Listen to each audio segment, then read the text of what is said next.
Hello les Vipers, comment allez-vous? Bien ou bien? Ben écoutez, merci d'être là.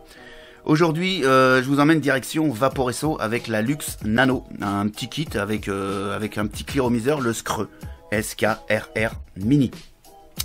Installez-vous peinard dans votre fauteuil, votre meilleure vapoteuse, on est parti.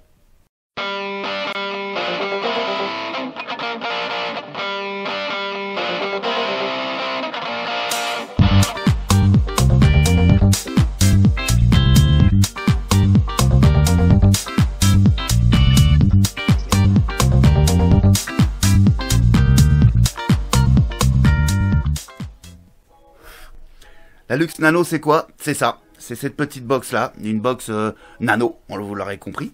C'est une box que vous pourrez trouver aux alentours des 65-70 euros, hein, grosso modo. C'est une box qui va jusqu'à 80 watts. Là, avec le Cliro avec lequel elle est livrée, on est sur du Subhome, hein, mais alors du puissant. Mais bien évidemment, vous pourrez l'utiliser avec un autre Atto et ça se fera plutôt pas mal. Ce qu'on va faire tout de suite, c'est qu'on va aller faire un petit tour directement sur le site de chez Vaporesso dans un premier temps. Alors sur le site de chez Vaporesso, ça se présente comme ça. Bah voilà, hein, on voit la Lux Nano ici, tout ce qu'elle peut faire. Hein, on va le voir ensemble. Il y a donc 6 coloris. Pour rien vous cacher, moi je l'ai en bleu, mais elle existe donc en 6 coloris. Couleur plutôt pas mal. Celle-ci, elle est un petit peu flashy, hein, plutôt sympa. La noire est pas mal aussi. Enfin, voilà, vous trouverez votre choix. Donc tout de suite, ils attaquent fort. Ils nous présentent là donc leur, en fait, un des modes où vous allez pouvoir envoyer la sauce. Alors c'est plutôt ce mode-là, il est plutôt conseillé avec un Atto reconstructible où vous pourrez venir jouer avec une résistance ultra basse, hein, puisqu'elle va prendre les résistances à partir de 0,03 ohms. Autant vous dire que là, ouais, c'est quand même pas mal bas, hein. Mais par contre, vous allez faire de la vapeur. C'est un kit vraiment fait pour faire des gros nuages tel qu'il est vendu. Voilà, très clairement. Voilà un petit peu la coupe, hein, la coupe de la box. Donc on est sur un écran tactile avec des vibrations, comme sur un smartphone, exactement pareil. Est équipé du chipset Omniboard 4.2. Alors le dernier chipset de chez Vaporesso, au top. Il y a vraiment tout dessus, toutes les protections bien sûr, hein, possibles et imaginables, mais en même temps il est assez sophistiqué, il amène pas mal de modes tout en étant super intuitif et super facile à naviguer à l'intérieur. C'est vraiment très bien fait ce petit chipset. On a une charge rapide à 2 ampères, donc ça veut dire que vous allez pouvoir charger votre box en 1h30, ou alors en charge normale, entre guillemets, à 1 ampère, vous allez prendre 3 heures pour le chargement. Le petit Screux, hein, le clearomiseur, il est équipé d'une résistance un petit peu novatrice, avec séparation de flux d'air chaud et flux d'air frais. Voilà. Est-ce que ça améliore sensiblement les saveurs? J'ai pas trouvé vraiment de différence, mais en tout cas les saveurs sont correctes sur ce petit Cliro. Il n'y a pas de souci. Il est livré avec 2 résistances, hein, donc une QF mesh, donc qui va être plus orientée pour les saveurs, hein, sans laisser de côté la vapeur, hein, sans laisser de côté le nuage. Et puis celle-ci va être plus concentrée côté vapeur, avec des saveurs légèrement diminuées. Mais bon, c'est pas vraiment flagrant. Les résistances, elles sont équipées avec du coton, bien évidemment, et puis avec des fibres de lin. Voilà. On est sur un remplissage top fill. Voilà. Là, on a un petit éclaté du kit, hein. Et puis ici, les caractéristiques qu'on va voir ensemble. Voilà, pour vous donner un ordre d'idée, la box, elle est aussi haute qu'une carte de crédit. Voilà, et puis ici, on a le contenu du kit. Voilou, on va repasser directement sur le packaging. Alors le packaging, c'est traditionnel, hein, petite boîte en carton, plutôt costaud, hein. Voilà. Pas d'avoir de danger au niveau du transport, ça devrait arriver en bon état. Sur le devant de la boîte, on a la photo donc du kit, Lux Nano, le Screux, SKRR S Mini, ça c'est le nom du Cliro, c'est facile, hein. De ce côté-ci, on a un petit message. Ici, on a le logo de chez Vaporesso. Ici, on a l'Insta de chez Vaporesso. Sur l'arrière de la boîte, bah, c'est traditionnel, hein, un petit blabla en anglais ici de chez Vaporesso. Les spécifications du mode, les spécifications du tank. Ce qu'il y a à l'intérieur de la boîte. Ici, des petits coordonnées de chez Vaporesso avec le site de chez Vaporesso. Les petits pictos en vigueur, le numéro de batch et puis un code barre. Voilà, la boîte, rien de particulier à dire dessus. Au niveau du kit, eh ben, on va découvrir donc la Lux Nano, ainsi que son clearomiseur, le Scre Mini. Voilà. Pour compléter l'unboxing, à l'intérieur de la boîte, il y a une deuxième boîte avec ici le Pyrex de rechange. On va donc ouvrir cette boîte. On va découvrir le traditionnel câble USB, micro USB de chez Vaporesso. Hein, excellente qualité, il n'y a rien à dire. Comme d'habitude. On va retrouver une deuxième résistance, hein, puisqu'il y a déjà une résistance dans le tank. Un petit sachet de spare avec une multitude de joints. Vous pourrez même changer les couleurs. Et puis avec un vape band Vaporesso pour protéger votre tank. La traditionnelle petite enveloppe noire de chez Vaporesso qui contient la traditionnelle carte de garantie. Et le plus important, le manuel d'utilisation. Alors en plusieurs langues, mais évidemment aussi à l'habitude de chez Vaporesso. Hein. Ici sont mis, c'est pas mal du tout. On va avoir une partie ici tout en français. Qui est plutôt bien expliqué, qui vous apprend au niveau des menus, hein, quel menu, à quoi est fait tel ou tel menu. C'est plutôt très bien expliqué et en plus c'est super facile au niveau de la box. Donc c'est plutôt pas mal. Dans un premier temps, on va donc passer sur l'atomiseur, le Scre, donc S Mini. Voilà. Donc c'est mensuration en diamètre 23 mm pour une longueur de 33 mm sans son drip tip. Tout ça pour un poids de 47 grammes et bien sûr il est tout en stainless steel. On a un réservoir en Pyrex, on est sur une inhalation directe, hein, là-dessus il n'y a pas de problème. Arrivée d'air donc par le bas et remplissage par le haut. On a fait le tour, vite fait, comme ça, des mensurations et puis un petit peu des specs. On va maintenant aller voir un petit peu comment que ça se passe. Donc ici, on a un drip tip avec une connexion 510, mais une embouchure 810. Voilà. Ce qui fait qu'on a une vape quand même un petit peu restrictif. On n'est pas sur du full open hein, au niveau de la vape. Première partie, le top cap. Donc qui se dévisse avec ici un joint hein, pour faire l'étanchéité. Puisqu'ici, pas de problème.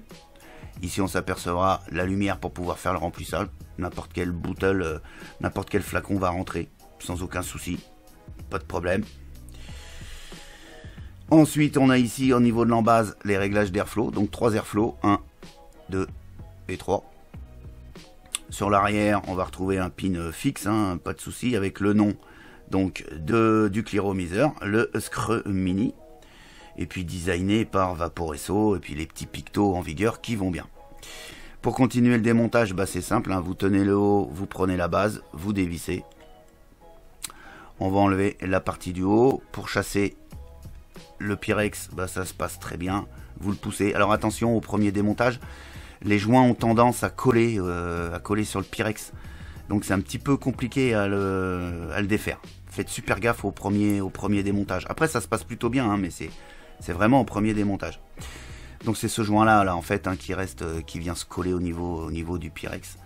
Ici on a un deuxième joint qui vient faire l'étanchéité ici au niveau de la résistance. Et puis voilà, usinage, rien à dire, hein, c'est super propre. Pour démonter votre résistance, il suffira tout simplement de la dévisser. Tout simplement. Et puis on est sur une grosse résistance hein, au niveau du diamètre. Voilà. Donc ici on est sur la résistance, allons voir ça de plus près.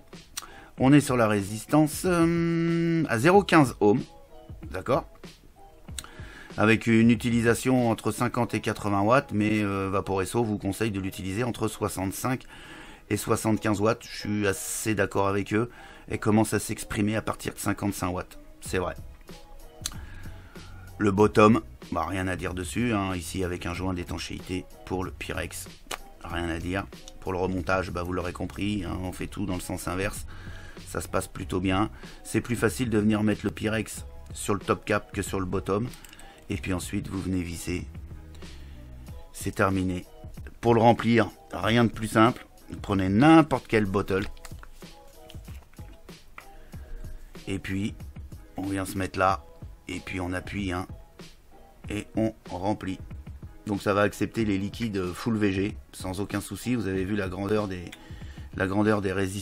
lumières, hein, pour accueillir le juice, hein, au niveau des cotons. C'est juste gigantesque.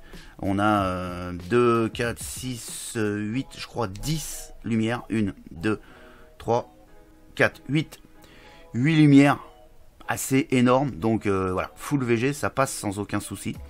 Vous avez vu, je l'ai refermé, j'avais pas fermé les airflows. J'ai pas de fuite, j'ai pas eu une seule fuite pendant mes tests. Et puis là, bah, pareil, il n'y a pas de... J'ai pas rencontré de fuite avec ce petit screw. Voilà. Au niveau de la box, bah, la box, la voici, hein. Bon, alors la box, c'est toujours pareil. On est sur une petite box. On va rentrer sur les mensurations de la box tout de suite pendant qu'on est là. On va avoir une longueur de 122,8 mm, une largeur de 40,3 pardon, et une épaisseur de 26,2 mm. Tout ça pour un poids de 139 grammes. On a un écran de 1,3 pouces tactile TFT couleur. Puissance maxi de 5 à 80 watts. Elle fait bien évidemment aussi les contrôles de température. Elle va accepter les résistances de 0,3 ohm à 5 ohms. On est sur une Connectic 510 montée sur ressort. Pas de souci, un ressort assez ferme qui permettra d'accueillir tous vos atos en ayant une bonne connexion quand même. On a un accu intégré de 2500 mAh avec le chipset, comme je vous le disais tout à l'heure, Omniboard 4.2, et puis avec les recharges micro USB bien évidemment, comme on en a parlé tout à l'heure. Ça fait fonction passe-flou, ça c'est plutôt pas mal. Ça fait que même quand vous tomberez en panne de batterie, si vous avez un PC à côté de vous ou un chargeur mural, ça vous permettra de pouvoir recharger et vaper en même temps. Ça c'est plutôt pas mal. Si on se fait le tour de la box, les couleurs sont plutôt sympas. On a un dégradé, hein, du bleu au noir. C'est propre, hein, l'usinage, il n'y a absolument rien à dire, hein. Alors ça dépasse un tout petit peu ici au niveau de la connexion, ce qui permet que quand vous allez visser vos atos, vous n'allez pas venir abîmer la peinture là au-dessus là. Ça c'est bien pensé. On a le switch ici, donc un bouton en plastique, mais alors il n'y a pas de jeu. Le clic-clic est plutôt agréable. Sur l'arrière de la box, on n'a rien du tout, mis à part le petit logo de Vaporesso. Toujours ce dégradé du bleu au noir, qui est joli, faut le dire. Donc ici, on a l'écran. Alors bien sûr, comme tous ces écrans-là, hein, ça prend les traces de doigts. On peut pas faire autrement, hein. C'est obligé. Donc écran tactile, on va le voir par la suite. Ici, la prise micro USB qui vous permettra le recharge, mais également la mise à jour du firmware. Et puis ici les trous des vents, hein, avec les petits pictos qui vont bien, designés par Vaporesso. Pour allumer la box, c'est traditionnel, il n'y a rien de particulier. 5 fois sur le switch. Voilà, le V s'allume, Lux Nano. Et on va donc aller faire un petit tour de plus près au niveau de l'écran. Alors, au niveau de l'écran, c'est très simple. Voilà, on a ici le niveau de la batterie. Ici, on a l'heure. Ici, on a le mode. Hein. Là, on est donc en mode puissance. Ici, on va avoir l'impédance de la résistance. Le nombre de puffs, la durée du dernier puff. Et puis ici, le voltage quand on vape. Voilà. Tout simplement. Ensuite, pour entrer dans les menus, c'est très simple. Il suffit de cliquer 3 fois sur le bouton Fire pour venir déloquer ici le petit cadenas. Voilà, et puis ensuite de toucher le V 3 fois pour entrer dans les menus.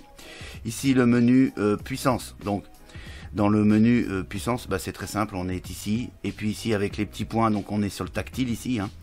Si vous appuyez, vous allez monter jusqu'à 80 watts. Et puis si vous descendez, on va aller jusqu'à 5 watts. Ce qui est, on s'en fiche complètement. Donc à chaque fois que vous appuierez sur le tactile, vous aurez une petite vibration, hein, comme un smartphone, ni plus ni moins. Donc on rentre dans les autres menus, donc 3 fois sur le V. Alors le tactile est super réactif, il n'y a aucun problème là-dessus. Ici on a le mode SP. Alors le mode SP, c'est le mode que je vous parlais tout à l'heure, qui est fait vraiment pour envoyer la patate, hein, pour le sub-ohm. Et bien évidemment avec des résistances vachement basses, puisqu'il va encaisser des résistances à partir de 0,03 ohm. C'est-à-dire sur du reconstructible, et puis vous ferez vos petites résistances tranquillement.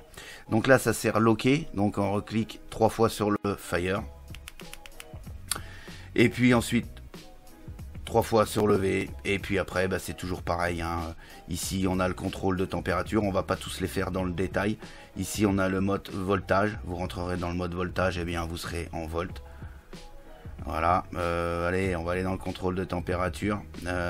Nouvelle, bah ouais, si tu veux. Donc contrôle de température, hein, là on est en TI, je vous ferai voir tout à l'heure comment on va changer de fil. Et puis là pareil, hein, degré Celsius ou degré Fahrenheit.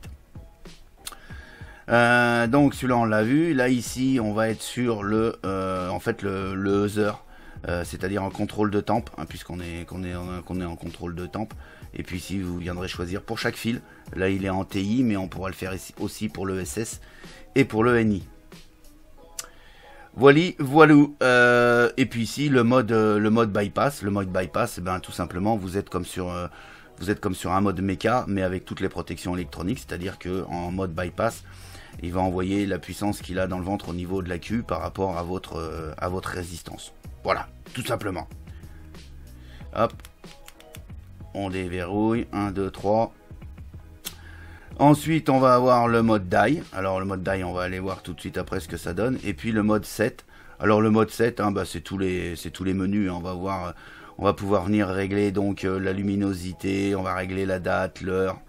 Le mode smart auto. Et puis, auto, c'est des modes automatiques. En fait, ça va calculer tout seul. Moi, je les mets en off parce que je préfère garder la main là-dessus. Ça va être pour que la box s'éteigne au bout d'un moment quand vous en servez plus, et l'appareil de l'éclairage, et puis ici l'intensité de la vibration. Voilà, donc tac, et puis ici la version, voilà. Donc la version, puisqu'on pourra faire la mise à jour du firmware, ça c'est plutôt pas mal. Ok. Donc on sort de là-dedans, on va retourner dans les menus, 1, 2, 3, et on va aller sur le menu, le mode qu'on n'a pas vu, c'est le mode die, où ici on va pouvoir aller un petit peu dans les sous-menus, on va dire. Donc on va reculer ici, pardon, je reviens tout de suite dans le mode die. Ici, on va pouvoir aller choisir le preheat, donc on valide avec le V. Donc ici, on va être en hard, en normal et en smart, en small, comme tu veux, un truc tranquille. Voilà, donc moi, je préfère en normal. On retourne dans le die. Tac, tac. Ici, pareil, pour le contrôle de température, c'est là qu'on va choisir les fils qu'on a envie. Ok, SS, NI, TI, le mode TCR. Et mode TCR, il y a deux mémoires, mémoire 1 et mémoire 2. Voilà. 1, 2, 3, on retourne on va retourner dans le die. Et puis pareil ici pour le mode Other, hein, c'est-à-dire que vous allez pouvoir régler la puissance par rapport à la longueur de votre puff, aussi bien en wattage, en voltage, en SS, en NI et en TI. Voilà, c'est plutôt très simple. Ça se passe relativement facilement pour naviguer dans ce menu. Je repasse en wattage et on est à 54 watts. Voilà, il me semble que je vous ai à peu près tout dit sur le menu, mais en tout cas, c'est super simple d'utilisation. On va voir tout de suite un petit peu comment que ça va.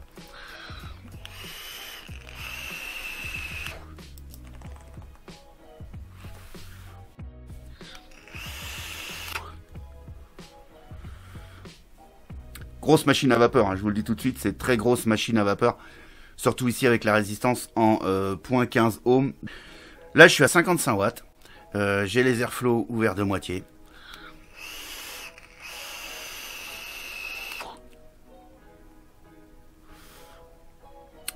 Ça produit de la vapeur. C'est une vape tiède. Hein, bien sûr, 55 watts. C'est un peu bruyant. Je trouve que le Cliro est un peu bruyant.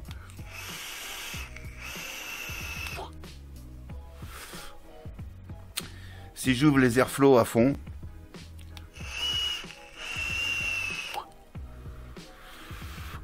c'est encore un peu plus bruyant.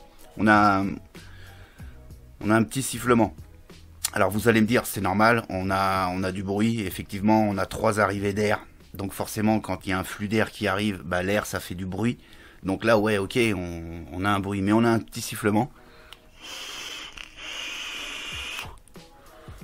Pas plus dérangeant que ça, hein, mais faut le savoir. Il est bruyant. Maintenant, si on ferme aux 3 quarts, hein, c'est-à-dire qu'on laisse un quart d'ouvert, on a un peu moins de bruit, forcément, puisqu'on a moins de passage d'air. Donc, on a effectivement un peu moins de bruit. Donc, je suis à 54 watts.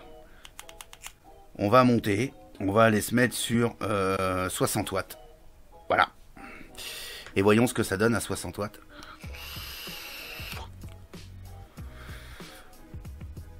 Production de vapeur, pas de souci, toujours vape tiède. Je vais ouvrir les airflows à moitié.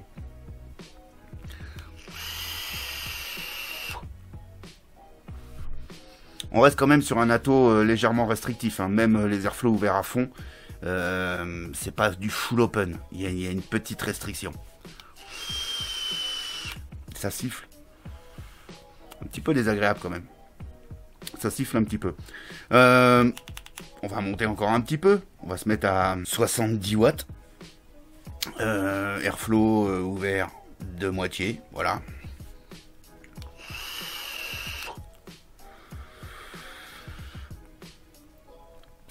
La vape est un petit peu plus chaude, bien évidemment.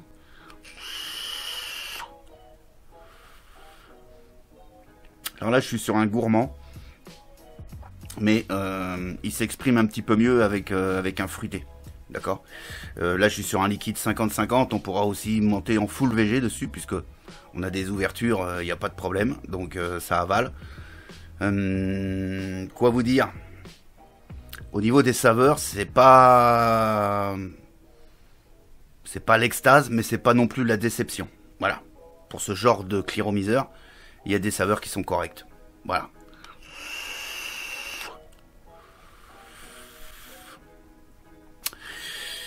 Voilà ce que je peux vous dire de cette petite nano. Le form factor est plutôt pas mal. C'est tout petit, c'est assez discret.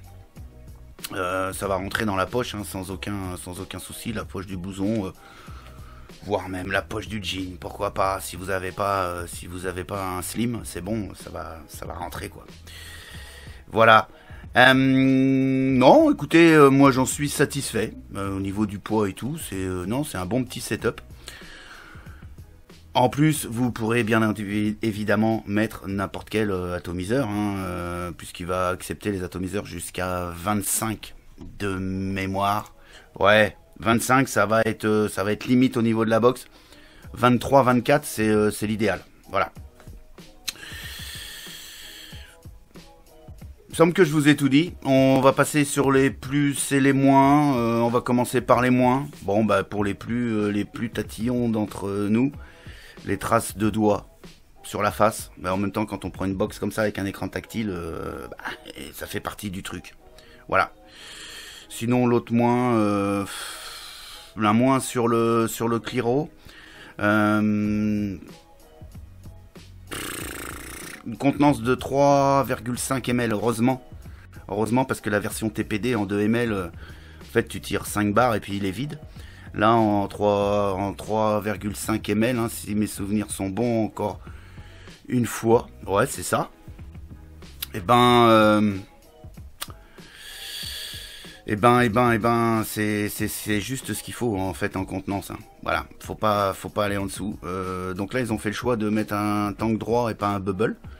Ça aurait permis d'augmenter en même temps la contenance, mais en même temps ça l'aurait fragilisé parce qu'il aurait été un petit peu, il aurait dépassé un petit peu de la box et dès que la box serait tombée, il était vulnérable. Donc c'est pas plus mal avec un tank droit comme ça. En tout cas, moi je trouve que ça lui laisse un look plutôt sympa, en tout cas plus joli qu'avec les bobbles. Voilà. Au niveau des plus, on est sur un kit qui est plutôt d'un très bon rapport qualité-prix. Si je regarde dans mon petit pense-bête, entre 65 et 70 euros. Moi ça me paraît honnête, hein, puisque si on fait au détail l'ATO et une box, un ATO ça coûte entre 25 et 30 balles, 35 balles. Une box entre 40 et 55 euros, 60 euros. Donc on va dire que on est sur un kit qui est plutôt raisonnable au niveau du prix. L'écran qui est vachement lisible, on voit super bien, il est super agréable. Il y a tout ce qu'il faut dessus, pas de souci. L'écran tactile qui est vachement réactif, ça là-dessus, voilà. Il n'y a pas besoin de, ouais, ça se passe très bien, de très bonne qualité du tactile. Très bonne qualité du chipset aussi, hein, l'Omniboard 4.2. Il est complet, il est facile d'utilisation, il est super convivial. Et puis en plus, il y a la possibilité de faire des mises à jour qui, à l'heure où je shoot cette vidéo, il n'y a toujours pas de mise à jour disponible. Mais ça veut dire que voilà, c'est un chipset qui va être évolutif au fur et à mesure du temps. Voilà. Et puis le look plutôt sympa, le coloris j'aime bien. C'est pile poil la couleur que j'aime bien. Voilou. Bah écoutez, voilà mon retour sur la Lux Nano de chez Vaporesso. Il me reste plus qu'à vous souhaiter une excellente journée, une excellente vape, et à bientôt pour d'autres aventures de la vape. Ciao, ciao.